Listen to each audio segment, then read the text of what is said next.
What's up, Strong Side? Hey, happy Whiteboard Wednesday. Look, winter's kind of ending. We're getting into spring and summer, and we've gotten so many questions about running.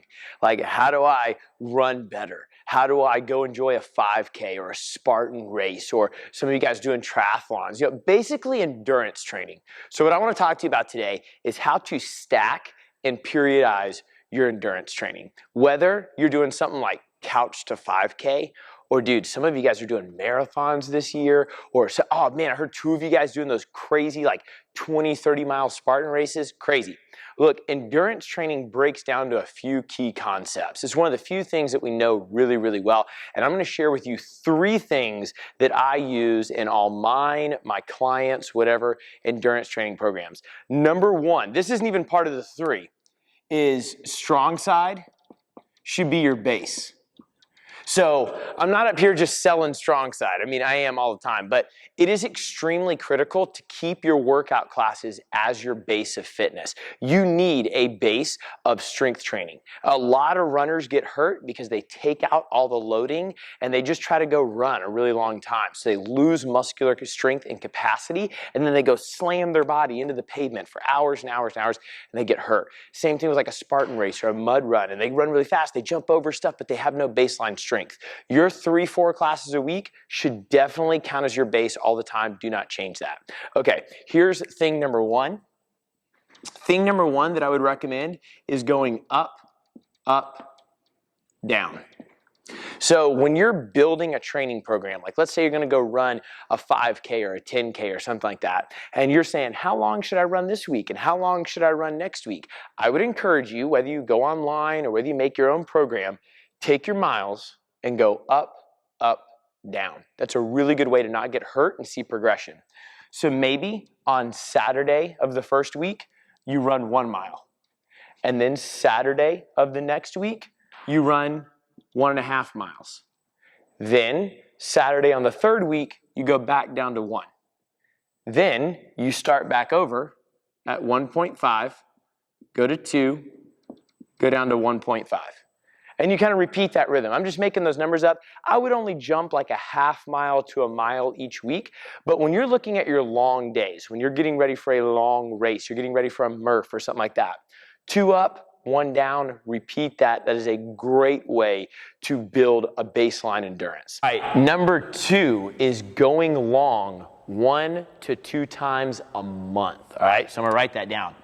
1 to 2 times a month.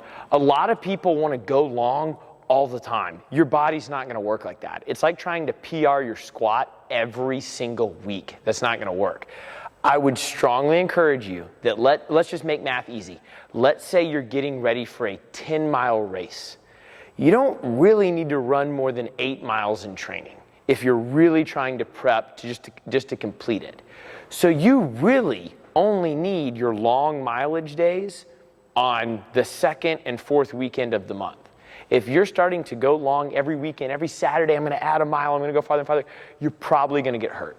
So it's okay to peak out for a long run, come down a little bit, 2 weeks later, go get your next long run, maybe it's a little bit farther. That is totally fine. So I would encourage you to take a step back and then look at that. So going long only 1 to 2 times a month, whatever long is for you.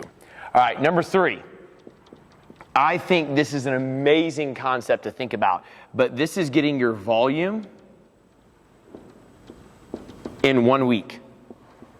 So here's what I mean by that. I use this with all my clients, I use it with myself, I use whatever. When you do this, when you do 1 and 2, you're training for an event. You will more than likely never do the entire duration of the event in training. You will, if you're running your first half marathon ever, you're probably not going to run a half marathon until race day. If you're running your first marathon, nobody runs a marathon in training. You run like 19, 20, 21 miles, get ready for race day. So you're doing 1 and 2. You're going 2 up, 1 down. You're going long 1 to 2 times a month. Then there becomes this bad boy. Doing the volume in a week. So I'll give you an example. This is a big example. I've done a couple IronMan triathlons. I got my next full IronMan coming up in like 7 months. But the first thing we want to do is do all the volume in 1 week. So for example, if you're going to do a full Ironman, and I'm like, yeah, I think I can do it in 11 hours. Okay, cool. Try to work out for 11 hours in 1 week. And I don't mean driving to the gym time. I'm talking actual working out. So let's say you want to run a 10K, 6.2 miles. Great, I bet that's a big achievement for you. I bet you probably never run more than, what, 2-3 miles? You're going to go run 6? Try to run 6 miles in 1 week. You can space it out. Any amount of days you want to space it out, but try to get that done. It's pretty stinking hard. You want to run a marathon, 26.2 miles? Great. In a week, try to run 26.2 miles. Not every week. I'm saying your big week. Maybe this is one of your long weeks, whatever. But that's a big thing to think about. If you've never run, and you're like, I'm going to go run a 5K. Do you know how hard it is to go from 0 running to 3 miles of running? It's very, very hard. So try to run 3 miles in a week. See if you can take your volume, your goal, your race, and do it in a week. How you get there is by going long 1 to 2 times a month and following some type of endurance program that's usually 2 weeks up, 1 week down. 2 weeks up, 1 week down. You can go find these anywhere. These are all over the place. You can go find them on the internet. You can ask me, whatever. Very simple to make it. But follow 1, 2, and 3, and you'll usually be set. I cannot wait to see you guys crush all your endurance stuff all summer long. Let's rock and roll.